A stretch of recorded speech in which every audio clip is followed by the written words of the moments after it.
1929 में Thomas Edison एक उत्साही भीड़ के सामने खड़े थे, एक ऐसी खोज के लिए तारीफें बटोरते हुए जो दुनिया को बदलने वाली थी। पत्रकार उन्हें जीनियस, दृष्टावान कहते थे, लेकिन जो बात उन्होंने आपको नहीं बताई वो यह है कि एडिसन ने उन चीजों का आविष्कार वास्तव में नहीं किया था जिसका श्रेय उन्होंने लिया। उनके सहायक पर्दे के पीछे काम करने वाले अनगिनत दिमाग असली मेहनत कर रहे थे। फिर भी इतिहास एडिसन को जीनियस मानता है, उन्हें नहीं। क्यों?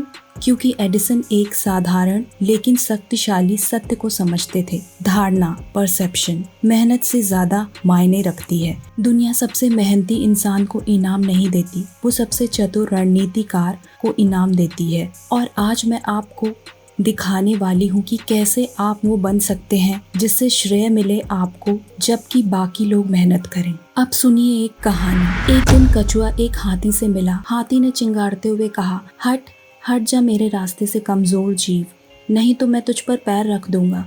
लेकिन कछुआ डरा नहीं और वहीं खड़ा रहा। हाथी ने उस पर पैर रखा पर उसे कुचला नहीं। इतना घमंड मत कर हाथी मियाँ, कछुआ बोला, मैं भी इतना ही ताकतवर हूँ जितना तू। हाथी हंस पड़ा। तब कछुए ने उसे कहा, कल सुबह मेरी पहाड़ी पर आना, हम ताकत का मुकाबला करेंगे। अगले दिन सूरज निकलने से पहले कछुआ नदी के किनारे गया, जहाँ उसे एक दरियाई घोड़ा मिला जो रात की चराई के बाद पानी से वापस लौट रहा था। दरियाई घोड़ा, मियाँ चलिए रस्सी काशी करें, मैं शर्त लगाता हूँ कि मैं भी उतना ही ताकतवर हूँ जितना आप।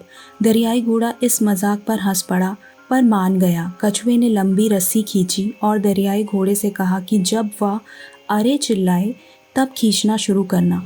फिर कछुआ दौड़कर वापस पहाड़ी पर गया जहाँ हाथी उसका इंतजार कर रहा था। उसने हाथी को रस्सी का दूसरा सिरा थमाया और कहा, जब मैं अरे कहूँ तब खींचना शुरू करना, फिर देखना कौन ज्यादा ताकतवर है। फिर वो पहाड़ी से नीचे गया और एक ऐसी जगह छिप गया जहाँ से कोई उसे देख नहीं सकता था। उसने जोर से चिल्लाया, अरे। हाथी और दरियाई घोड़े दोनों ने खींचना शुरू किया। दोनों पूरी ताकत से खींचते रहे, लेकिन कोई किसी को हिला नहीं सका।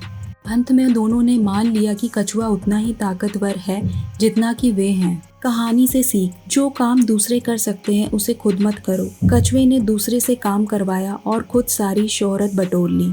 अगर आपको ये कहानी अच्छी लगी तो चैनल को लाइक करें, शेयर करें और सब्सक्राइब करें। और कमेंट में बताएं अगली कहानी किस बारे में होनी चाहिए। फिर मिलेंगे एक नई कहानी के साथ। तब तक के लिए जय हिंद और खुश रहें।